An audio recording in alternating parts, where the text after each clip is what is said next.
We are going to be walking through the steps of initiating a reasonable compensation report for one of your clients. We'll start by first going to the Clients module, and then we'll select the client that will be initiating the reasonable compensation report for. For this example, let's use our client, Michael Scott. The first step is clicking the Initiate Report button in the upper left corner of the client's profile.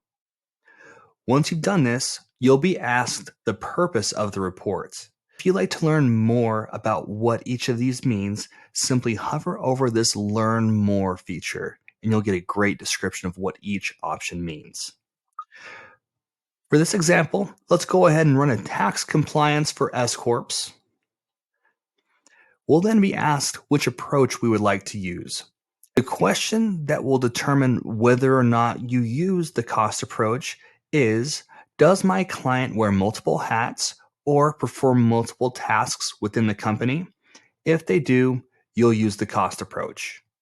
If this client is just acting as the CEO or general operations manager within the company, we'll go with the market approach. For companies who don't meet either of these criteria, we can use the income approach.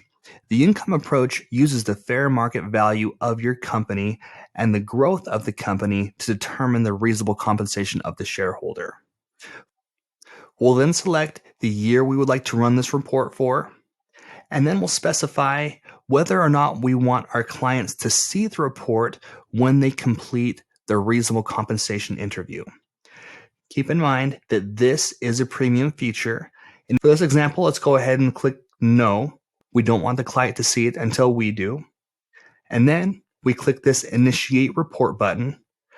This question pertains to how we would like to complete the interview.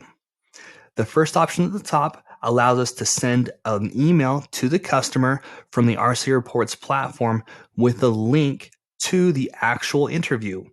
We can either send the automated email by clicking this button, or if we want to just copy the link to a clipboard and then enter it in manually into our email service, whether it be Outlook, Gmail, etc., we can do so here. Our other option is to click here, and this will actually take us directly to the cost approach interview. The last option here on the bottom is actually printing a paper version to give to our client to fill out manually. Once they return that to us, we would then come in here and fill out the cost approach interview, which we will cover in our next training video. Thanks everyone for joining today. And remember, in a world where you can be anything, be reasonable.